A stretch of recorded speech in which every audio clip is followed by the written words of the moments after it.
been a while since we've done one of these. I've been selling my soul, working all day. Hi guys, welcome back to The Social Tune. And today, we're looking at the top 10 worst songs of 2023. I can buy myself flowers. This was a weird year to be reviewing music from any sort of international standpoint. Throughout most of the 2010s, there was some level of consistency across the global charts, through dominant genres such as hip-hop or pop or reggaeton. But in the past year, those genres have not gone away, but somewhat dipped out of the public eye. With this being the first year that I can remember where American hip-hop wasn't all dominant. And there were so many other genres that blew up that every single corner of the world just had too much to pick from. So if you're ready. K-pop and J-pop had pretty stellar years internationally. Afrobeats had its most successful year with some of its biggest hits in history. British hip-hop had a shocking amount of multinational airplay. Regional Mexican music has blown up in the international sphere. And here in Ireland, trance and drum and bass reigned supreme. To the point where I'd almost say it was oversaturated if it weren't for the surprising amount of real quality. And need we forget country music, which has had a couple of dominant years in the States at this point, but had one of its biggest on the international circuit in over a decade. But amid all that mess, what was the true shit that really stuck with me in the worst possible way? Well, spoilers, there was a lot of garbage music circling the airwaves in 2023. And with so many songs to choose from, I have a very diverse selection of songs that I want to highlight as the worst of the worst. And while I could content myself to callously throw out 10 songs to represent the worst hits of the year, If we ever broke up, I'd call your dad. It's unhealthy, they just don't understand. I'd much rather save that for a different video. Because today, strap in, we're scraping the very bottom of the barrel. These are the absolute worst songs that I heard this year, with a few caveats. As in previous years, I'm exempting songs that were clearly made as racist clickbait, or just to cater to the side of the incel crowd, because those songs don't deserve any kind of platform. Also, while some of these were technically released last year, they were included on albums or saw their first significant bit of airplay in 2023, so I'm counting them. And with all that clearly established, let's dive in. Honey bun, can you do something for me? The top 10 worst songs of 2023. Do something for me. Number 10. You know I'm good on my own. Since I started reviewing the Irish charts, I found a new motivation to analyze and speak on the music of my country. To highlight what gets big, but also to platform some very deserving local talent. Sometimes though, I just want to hide my face in shame. What's up, Southside boys appreciate a Northside ass. Northside boys don't appreciate them.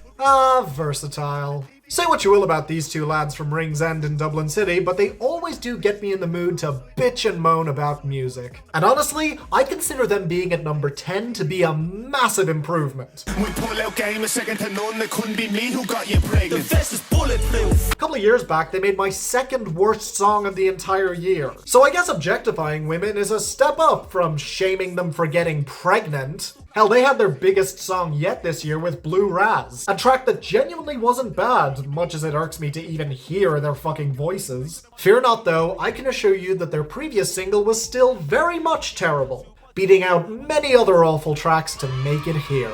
In our city, north, south, central, constant shows, and we be scalping north, south, central, board, yeah, so yeah, ooh, yeah. While everyone else seemed intent on reviving the 90s in 2023, these two visionaries revived the 2014 ass anthem trend, and in the most demeaning way possible. Southside boys appreciate a Northside ass. Northside boys don't appreciate them. Little bit of context here, Dublin has this classist history about the South being rich and the North being poor, which is exceedingly outdated. If anything, the wealth disparity is more of a West and East thing. But sadly, on the South side at least, it's an attitude that is still very much alive and well. So yeah, good on Versatile for maintaining dated stereotypes, not to mention the shockingly gross lines.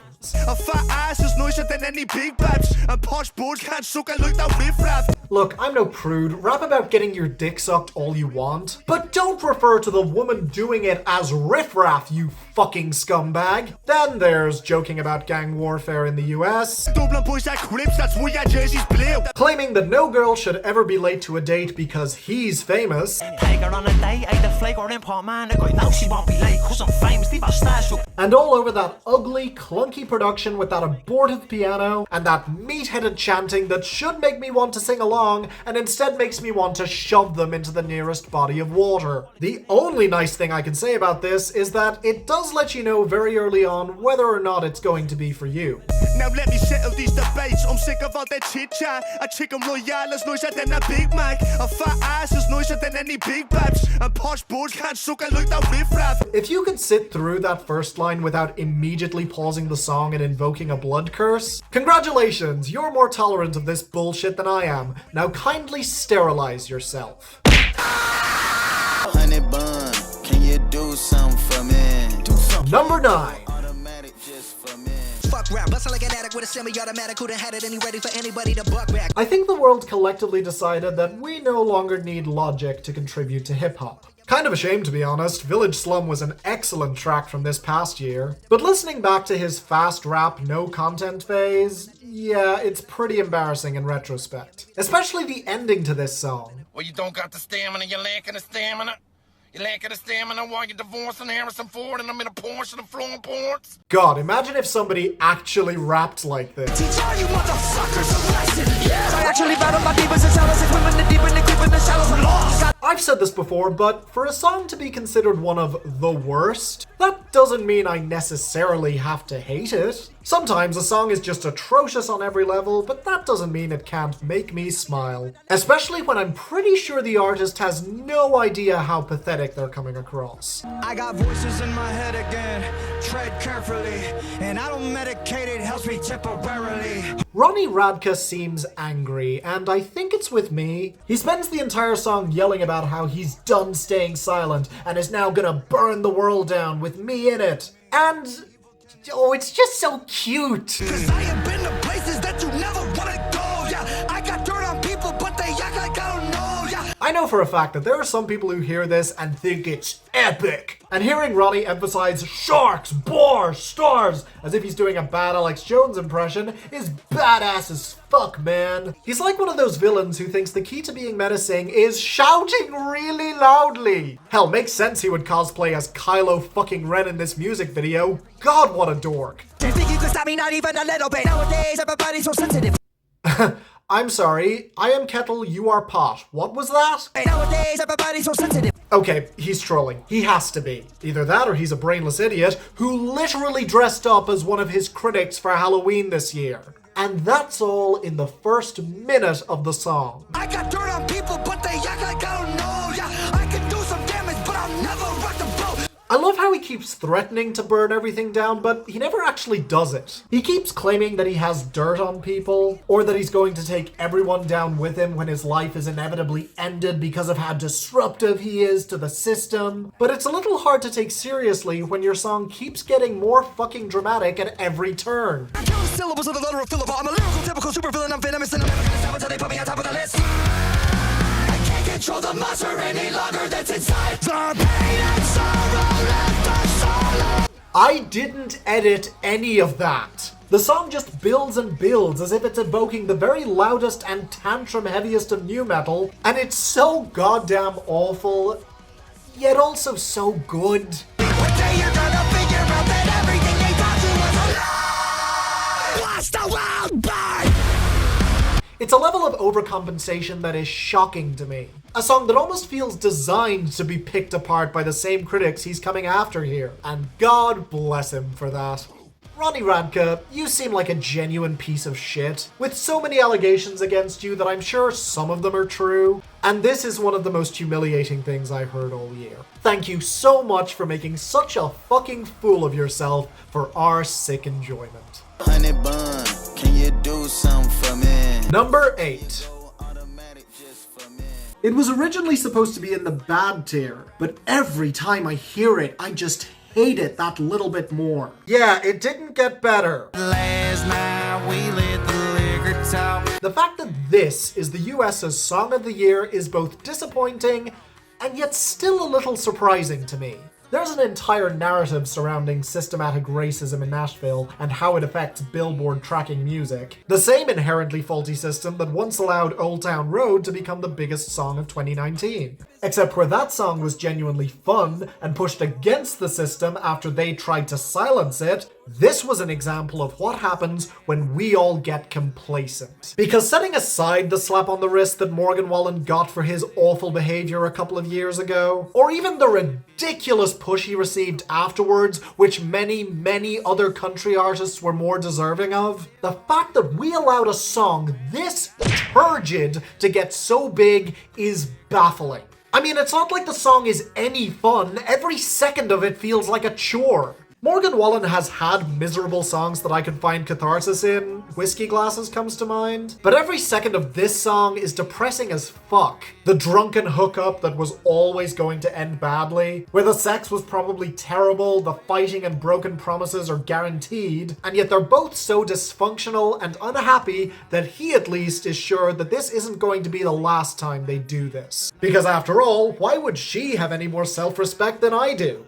You call your mama, I call you bluff, and in the middle of the night, pull it right back up. Dude, fuck you. This is disgustingly toxic. And I think you know that because the entire song sounds like it needs antidepressants. The cyclical guitar, the backing vocals, the artificial percussion, the whole thing sounds terrible. As if it's dragging itself through the swamps of sadness and sinking further and further with every passing second. Morgan! No, Morgan! Morgan! As much as I would love to stick all the blame on the US of A though, this song reached the top 10 in Ireland as well. We are part of the problem, and considering that right at this moment, if I timed this right, Morgan Wallen should be playing in London right now, as of this release, that is proof that the virus is spreading. First it's one date, then it's a whole European tour flooded by people who represent the very worst of country music values. And trust me, we already have plenty of our own toxicity to deal with.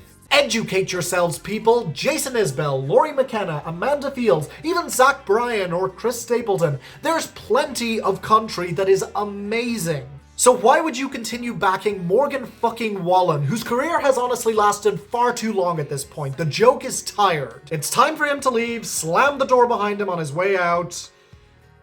Although I've got a nasty feeling that this won't be the last night I'll be talking about him. Honey bun, can you do something for me? Number 7. On that note, how are things going over in jolly old London, Morgan? Oh, well, you know, it's cool and all, but their club music just gave me a migraine. Haha, what? I don't wanna talk about it. I just wanna dance around it. I don't wanna talk about it. I just wanna dance around it. Joel Corry is no stranger to my worst lists. Nor my best lists, strangely. He's an odd one. A producer with great pop instincts about 70% of the time, who just isn't told no nearly enough. It's unhealthy for his personal development, you guys. We need to give him a good mix of positive and negative reinforcement. Here, I'll start. Did you mean to sodomize my brain with that incessant chirping, or was that just a happy little accident between your cock and my skull? If you wanna have a good time, say aye, aye, aye, aye. Honestly, I've seen a lot of hate leveled at Katie Baser this year. Not all of it entirely unfounded. She reminds me of early career Anne-Marie, willing to be obnoxious and silly, and where the singing takes a very distant back seat. Hell, I've heard a bunch of songs from her this year, and I'm still not convinced she can hold a tune. As every song is either full of spoken word rambling over ugly keyboards, or auto-tuned to hell. Or in this song's case, both. I'ma just shut my eyes, do a little oof to the right, hands held high. But despite all that, she's not really to blame for this. Hell, she's barely recognizable with how many effects are piled onto her vocals here. No, the problem is that. I just wanna dance around it. I don't wanna talk about it. I just wanna dance around it. I don't wanna talk about What more can I say except nails on a chalkboard sound better than this? And even if you find this danceable, and that's a pretty big if, it's not even consistent as it dissolves into this high-pitched warble that sounds like a puppy being slowly drowned. I just wanna dance around. Okay, that was dark, but it's honestly the closest sonic equivalent I can think of. Waiting all day for the night. Oh, the dance floor is calling me, calling me. In a rare twist, the lyrics are nowhere near the worst part of this. Which is saying something because they're pretty bad. All about avoiding emotional issues as much as possible by dancing around the problem. That's healthy. And again, how the fuck are you even supposed to dance to this? Believe me, the bar for what the Irish public will dance to is low. So the fact that this didn't even become a hit, even with the two huge names behind it, that spells out what is fundamentally wrong with this dance song better than I ever could. Honey bun, can you do something for me? Number 6. I just came to my senses, yo. The Across the Spider-Verse soundtrack didn't have quite the same lasting impact as the first film, despite them pulling out all the stops to try and replicate that magic. But maybe that was your first mistake? Because everyone thinks of Sway Lee as this chill, decently good singer who always brings the good vibes, but I was there in 2015 when he and Slim Jimmy were at their worst, dominating the radio with huge and awful hits. Yes, I went back to Shrem Life, and no, it hasn't aged well. Still one of the worst albums of the 2010s. And as much as they've improved since then, all that was really holding them back from repeating those mistakes again was one bad day. 5 years after their last album, after plenty of rumors that the duo had disbanded, the two brothers released their fourth album, Shrem for Life. An album apparently sonically inspired by James Blake, and a dramatic album arc touching on personal struggles, including the death of their stepfather and the incarceration of their youngest brother. And it's the worst album of 2023. You can tell I think I'm sexy. Yeah. And average things just don't impress me. And I can't smoke no Reggie. What's in your knees? In your knees. Yeah. Where you waist at, baby? I don't see it. I feel too many emotions. Gun to my head, I could not tell you which of these songs is worse. The profoundly unsexy, high-pitched warbling synth that permeates the chorus on Sexy, with some of the most pathetic verses imaginable begging to be treated seriously, the rickety piano, fragile percussion, and out-of-tune record scratches of Bend Ya Knees that sounds cheaper than most songs that end up on SoundCloud, and it also isn't sexy. Or is it the awful crooning and ear-piercing synthesizers of ADHD anthem Too Many Emotions that understands mental health problems about as well as Logic's 1-800? Who can relate? Woo! All of these, along with the majority of the album, are bafflingly bad. To the point where it really does sound like Mike Will Made It was listening back to his work on the first album for inspiration. And sadly for them, it didn't even work, as the album peaked at number 28 on Billboard and didn't even chart a single song. So in other words, it was all for nothing! The album's one reason for existing was to be successful, and it failed! Even the lyrics about the genuinely serious topics that were promised are just jammed in as afterthoughts, or hidden behind a bunch of self-defensive language that feels incredibly insincere and tone-deaf. I don't care if it's considered cheap to include multiple songs in one spot, because I can't think of 3 songs that encompass the lack of follow-through better than these 3. Hopefully the duo is just well and truly done making music together professionally after this, because I'd rather you just focus on your own family rather than trying to satiate the fans who want a peek behind the curtain.